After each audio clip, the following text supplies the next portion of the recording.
को हर हर महादेव। मैं आचार्य गणेश दुबे आप लोगों के समक्ष एक सुंदर सी कहानी के साथ। यह कहानी है दुख के विषय में। आजकल ज़्यादातर लोग दुखी क्यों रहते हैं? उनके दुख रहने का कारण क्या है? उन्हें सुख का अनुभव क्यों नहीं हो पाता है?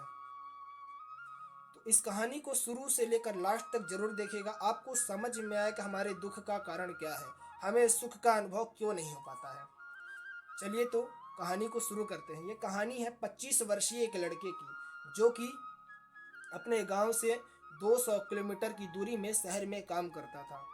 एक दिन क्या हुआ, जब वह अपने ऑफिस से लौटने लगा तो मन में एक चिंता करने लगा। वह सोचने लगा, बताओ मेरी जो सैलरी है वह 10,000 रुपये है, जो कि मेरे रूम रेंट और खाने पीने में 5,000 रुपये मेरे खर्च हो जाते हैं। जो बकाए 5,000 रुपये बचते हैं उन्हें मैं घर भिजवा देता हूँ। मेरे पास क्या बचता है? लगता है हम अपने ख्वाहिशों को पूरा ही नहीं कर पाऊंगा। इसी बात की वह चिंता करने लगा। ऐसे ही कुछ दिन व्यतीत होते हैं। संडे का दिन आता है, उसके ऑफिस की छुट्टी रहती है। तो वह सोचता है चलो आज कहीं घूमने चला जाए, इससे भी थोड़ा मेरा मन जो है शांत होगा। तो घूमने के लिए निकल पड़ता है। ऐसे ही कुछ दूर जाता है तो देखता है कि एक जगह बहुत ज़्यादा ही भीड़ लगी हुई है। तो वह उस भीड़ से बहुत ज़्यादा ही प्रभावित होता है। सोचता है ये भीड़ किस लिए लगी है, और भीड़ के पास जाता है। भीड़ के एक आदमी से पूछता है, भैया यहाँ पे इतनी ज़्यादा भीड़ क्यों लगी हुई है? तो वह आदमी बताते हैं कि कोई महापुरुष बहुत दूर से आए हुए हैं और बता रहे हैं कि हमारे दुख का कारण क्या है, हमें सुख का अनुभव क्यों नहीं हो पाता है। तो वह सोचा कि चलो मैं भी आज महापुरुष से पूछ लूंगा कि मुझे सुख की प्राप्ति कब होगी। वह भी लाइन में लग जाता है। लाइन बहुत ही लंबी थी, 1 घंटा व्यतीत हो गया, उसका नंबर अभी तक नहीं आ पाया था। मिनिमम 3 घंटे बाद उसका नंबर आया और महापुरुष के पास गया, उनको महापुरुष को प्रणाम किया। और तो महापुरुष उनसे पूछते हैं कि बेटे तुम किस कारण से आए हो? तो वह लड़का बोलता है कि महापुरुष मैं अपने जीवन से बहुत ही दुखी हूँ, जो कि मैं 10,000 रुपये कमाता हूँ और मेरे रूम रेंट और खाने पीने में 5,000 रुपये खर्च हो जाते हैं, और जो बकाए पैसे हैं उन्हें मैं घर भिजवा देता हूँ। मेरे पास कुछ नहीं बचता, मैं अपने ख्वाहिशों को किस प्रकार पूरा करूँगा, इसी बात को लेकर मैं दुखी हूँ। तो महापुरुष जवाब देते हैं, सुनने लायक है। महापुरुष ने 4 बातें बताई उसे सुख रहने की।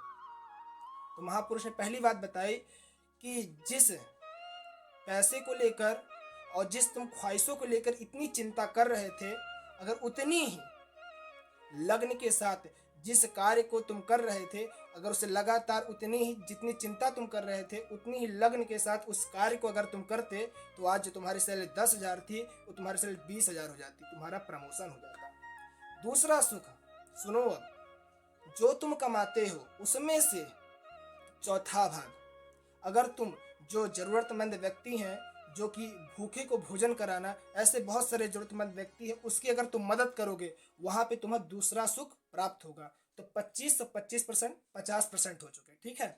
और तीसरा सुख गुरुजी ने बताया कि परिस्थितियों को स्वीकार करना। जैसे कि 2 व्यक्ति थे, तो एक कर्मचारी जो रहता था, तो 2 साहब रहते थे उस घर में। तो जो कर्मचारी था तो उसे जो पहले नंबर जो बड़े साहब थे वह उनको ज़्यादा मानता था कर्मचारी, जो छोटे साहब हैं उनको कम मानता था। तो क्या हुआ, वह दोनों जॉगिंग करके आते थे तो थक गए थे, तो पानी मांगे, पानी था नहीं। आधे लीटर की बोतल में 1 बोतल पानी था, जो कि बड़े साहब को उसने 1 गिलास पानी भर के दे दिया, और जो छोटे साहब थे उन्हें आधा गिलास पानी भर के दे दिया, ठीक है। तो बड़े साहब पानी पीते हैं और बोलते हैं मेरी प्यास अभी नहीं बुझी है और पानी मुझे और दो। तो कर्मचारी बोलता कि पानी अब नहीं है। और जो बड़े साहब थे वह पानी के लिए उदास हो गए, तो क्या दुखी हो गए पानी को लेकर, ठीक है। और जो छोटे वाले साहब थे उनको आधा गिलास पानी मिला, तो बोलते हैं चलो कम से कम आधा गिलास तो मिला। तो उन्होंने परिस्थितियों को स्वीकार कर लिया तो वो सुखी हैं, और जिन्होंने परिस्थितियों को स्वीकार ना किया वह दुखी हैं।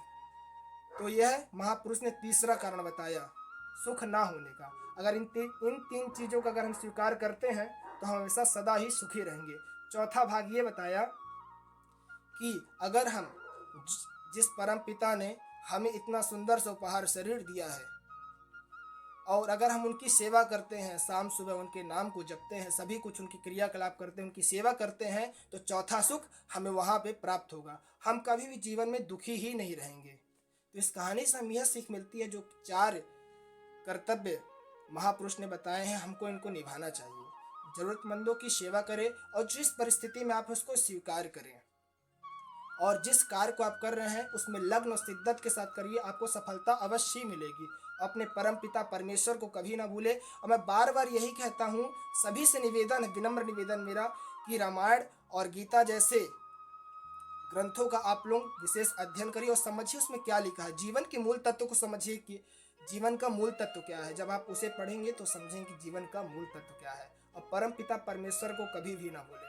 चलिए, तो आप बताइए कहानी आपको किस प्रकार की लगी। अगर कहानी आपको इंफॉर्मेटिव लगती है तो बताइए कि इसी प्रकार कहानी आपको मिलती रहेगी। जुड़िए हमारे जीडी आध्यात्मिक फैक्ट से और इस चैनल को सब्सक्राइब करिए, हमारे आत्मविश्वास को बढ़ाइए। सभी को हर हर महादेव।